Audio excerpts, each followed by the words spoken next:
they got a lot of talent. We just got to see how Shire does leading it. I mean, he was the lead recruiter or instrumental recruiter in everyone that's going to be playing for him this season, obviously. And, you know, I'll let you run down the names and the guys there. But the guy that I'm most excited to see is Derek Lively, who I figure is going to start at the 4. He's tall enough to be a 5, but he's a stretch guy. Like he's got potential to turn himself into a top 5 pick next year.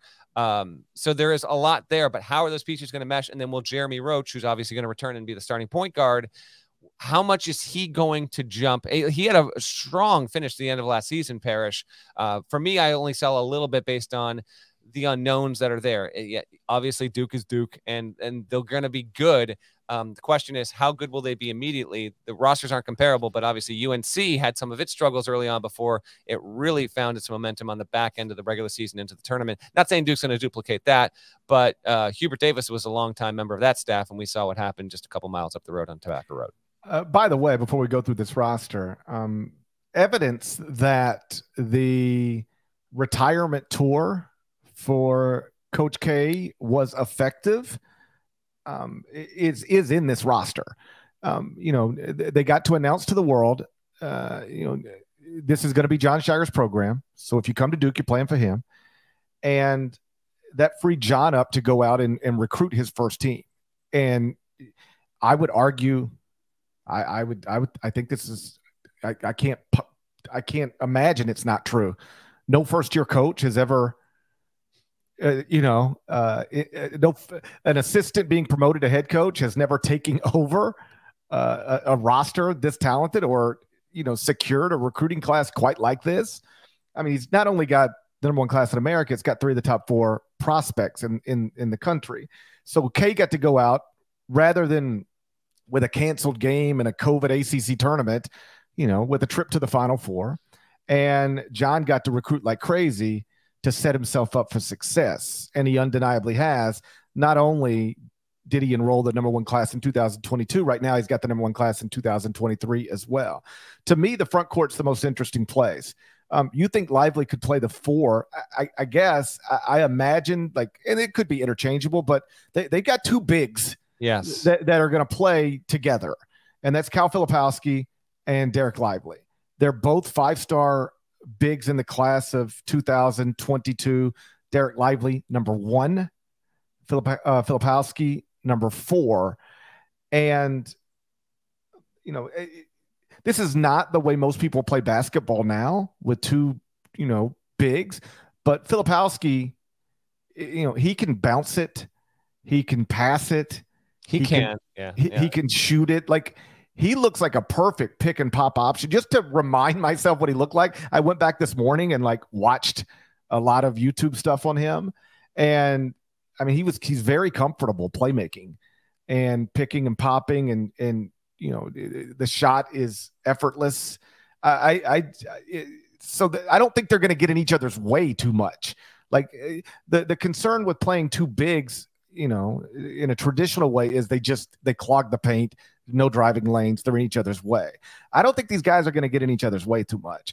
You know, Cal, he has a twin brother who is also 7 foot that he's played with like his entire life. So he's used to playing with another big guy. And as you know, Derek Lively played with Jalen Duren on the EYBL circuit. So what's interesting, they have both played with similar sized players on the court with them recently and for much of their lives. So that won't be too weird for them.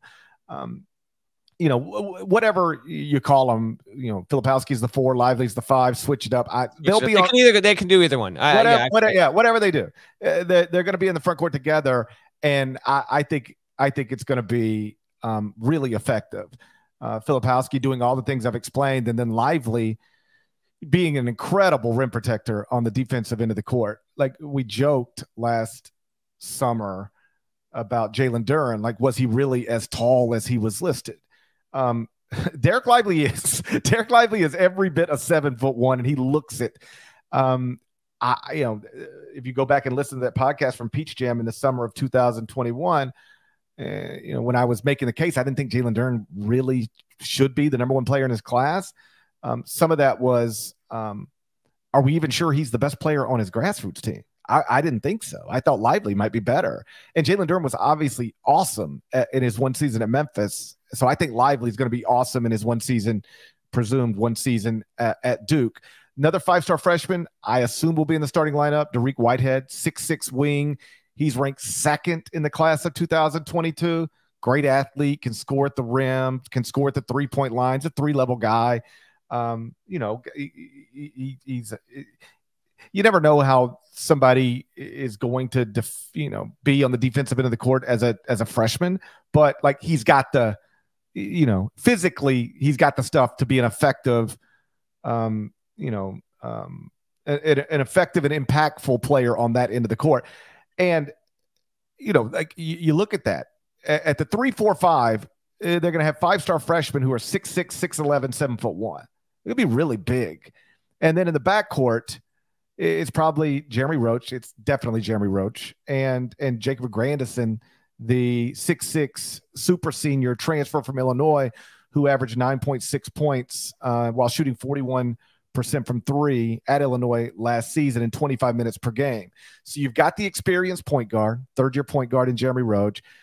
You've got an established and proven, power conference, NCAA tournament team shooter who's a senior. And then you complement that with, 3 5-star freshmen.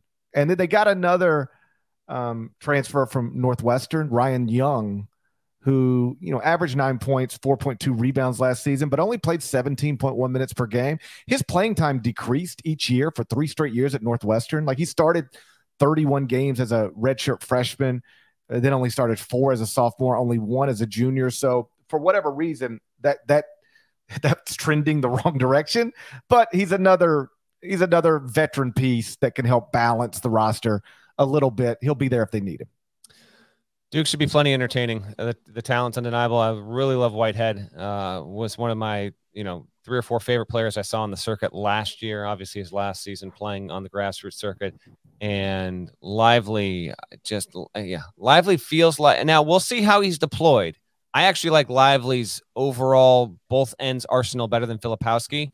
But Lively, he could be one of the 4 or 5 biggest names in the sport by the time college football fades out, and we get granted that's if Duke is outperforming what I thought they might be from a record standpoint. We'll wait and see on all that.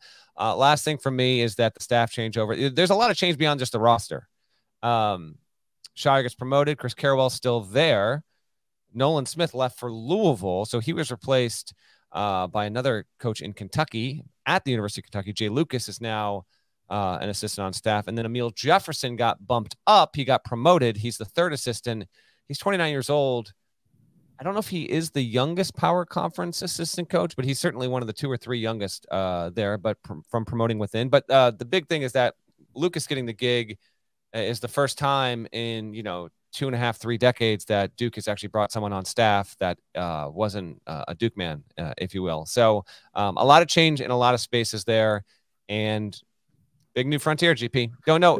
I expect Duke to be easily in the NCAA tournament. I do not expect Duke to be a number 1 seed or a number 2 seed, frankly. But I think a realistic goal for a Duke fan, and I know Duke fans, people can't decide whether I'm in the bag for Duke or I hate Duke, which is an amazing, which just speaks to Duke. Oh, by the way, I think a reasonable target for Duke in the first season under John Shire. Remember, Carolina made the title game out of the 8 line.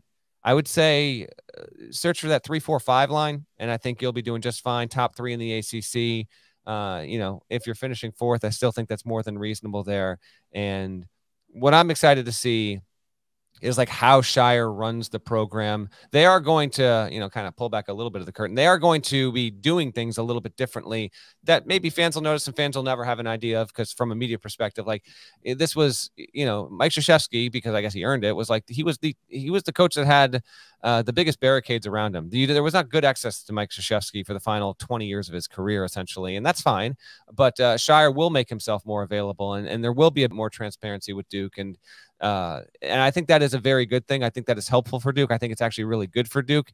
And dare I say it, some people will refuse to believe this, but if Shire actually winds up hitting, maybe he makes Duke into, a program that isn't as hateable as it had become over the second half of Krzyzewski's career. Maybe it still will be. And that's also a good thing for the sport to have these programs that take on some level of villainy, whether wanted or not, embraced or not. We'll wait and see on that. But I am actually pretty intrigued to see where Duke goes here in this new era.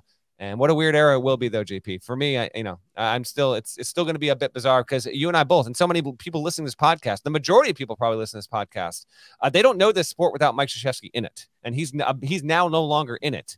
And that reality doesn't really set in until we get 4, 5, 6, 10 games into Duke's season, and he's just not there. That'll be a little bit weird, but I'm excited to see it nonetheless. One of the ways in which the program will be run differently is from a scheduling perspective. John has already made that clear. They got the home and home with Arizona.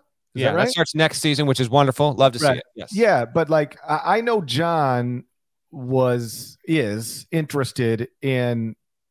Yes, you're going to do neutral site games at the Garden and out in multi-team events in Portland.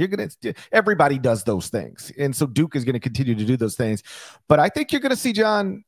I know he's interested in taking them on the road and like taking this big brand that he is inheriting, and taking it into other people's buildings. Not every coach in America, as we've learned over the past week, is comfortable doing that. But I think Jon Scheyer is going to be, and I love that because basketball games are best when they're played in true home and road environments. And I know that's one way in which John is going to be aggressive. Like he's not going to be afraid to take his team into a non-league opposing arena. You mentioned the staff as you were running through it. Is that the youngest staff in the country? I mean, at a power conference. Ooh, good question, Jefferson.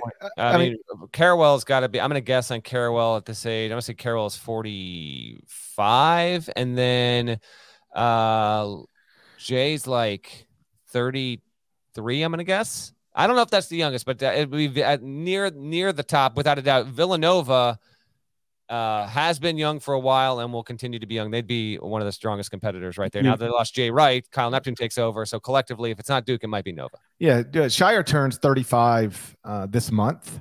But right now, of the the head coach and the 3 assistants, 3 of the 4 are 34 or younger. Like that's not normal.